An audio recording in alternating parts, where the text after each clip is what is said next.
Bases loaded, 2 outs, 2 strikes, down 3. I definitely tried to tell myself to hit a homer to center. Like realistically.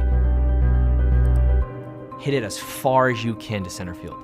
Look for a ball down, get underneath it, and hit as far as you can to center field, and then see what happens.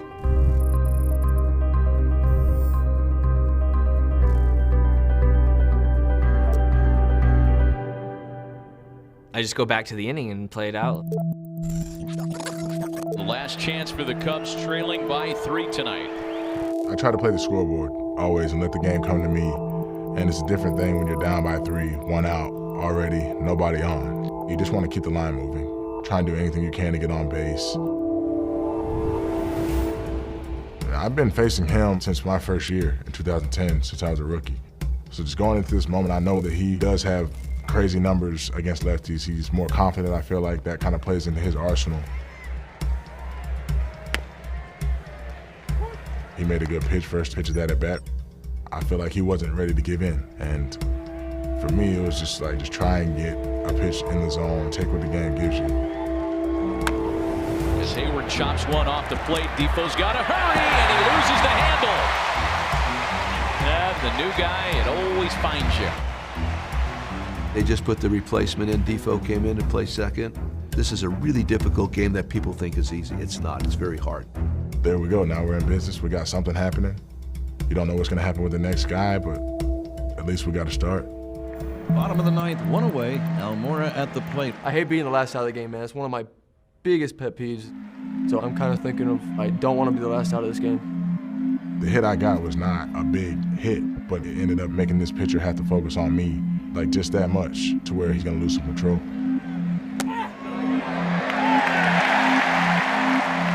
I kind of like let out like a little yell because I thought it was going to be a fastball. So when I saw the changeup, I kind of yelled a little bit and maybe sold it a little bit more, but it got me. It got me for sure. I got to first, and you could feel like the vibration of the stadium just get a little more intense. Wilson Contreras, the last chance for Chicago tonight. I knew I was going to face a really tough right-handed pitcher. I just got 1-2 count like really quick, and just told myself to slow everything down because I know Madson, he likes to go really quick. So that's when I decided to call timeout. That's what I told myself, he's going quick, you try to slow down, just call timeout.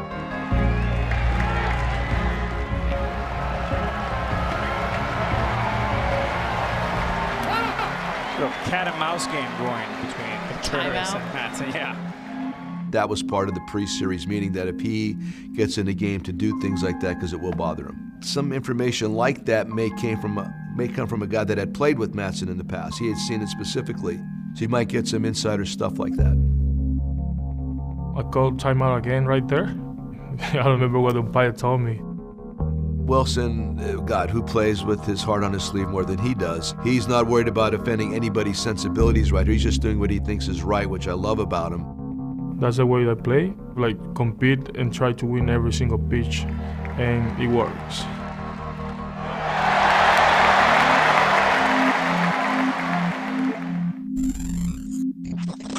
I did the math. I saw where we were in the lineup. I was like, you know what, there's a chance for bases loaded, 2 outs, and the pitcher spot was up.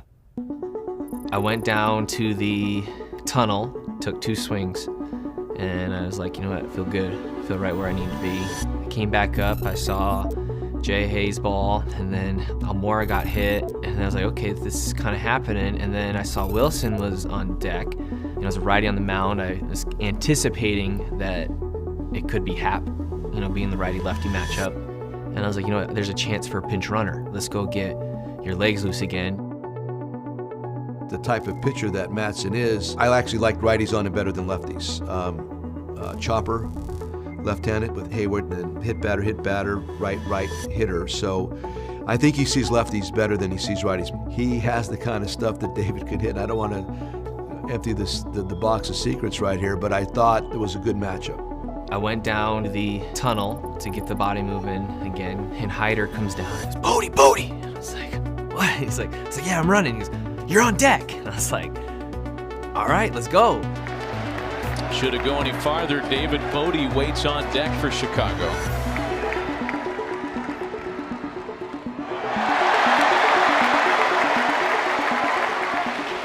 Hayward, Almora, and now Contreras. And now we're going to have a pinch runner at first as Ian Happ will come out to represent the tying run. Also got pinch ran for later in the year, so it feels better to pinch run for somebody than to get pinch run for. I'll tell you that.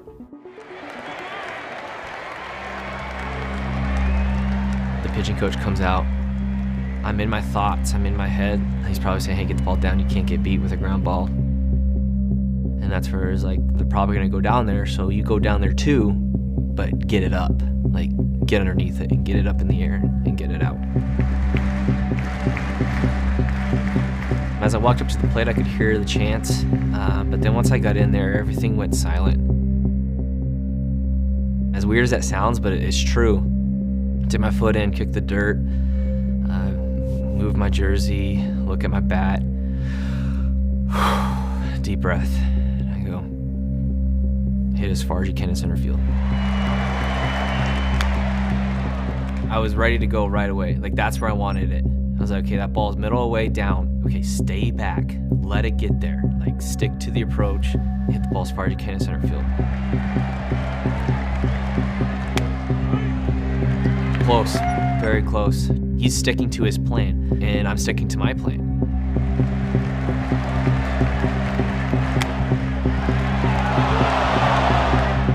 I yelled no at the umpire.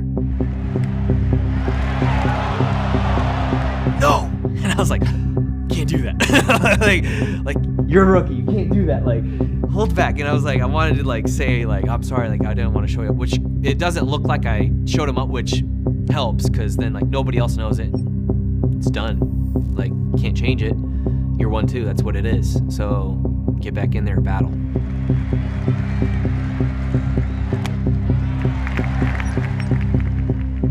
He's done the same thing the entire at bat, so nothing changes. Just stay on it. Look for a ball down, get underneath it, and hit as far as you can to center field, and then see what happens.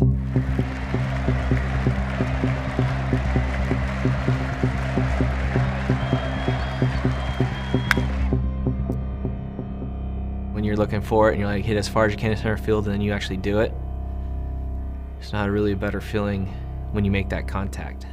It's solid.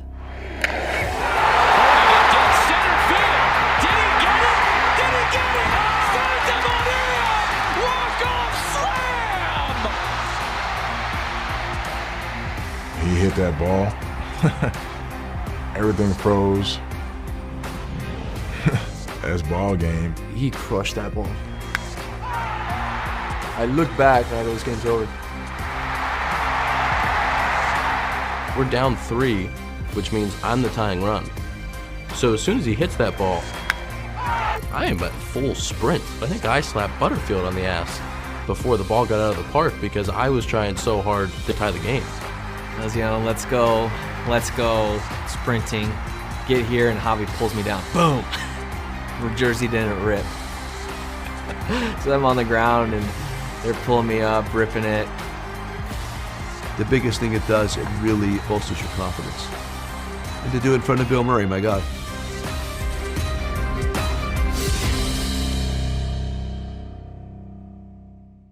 I don't remember much after. I remember the at-bat, of course. But yeah, mostly after that is kind of there. Yeah, it's just not there. My wife, she wasn't at the game, our kids were asleep. She turned it on and saw me walk up to the plate, and she's like, oh no. Like, what's going on?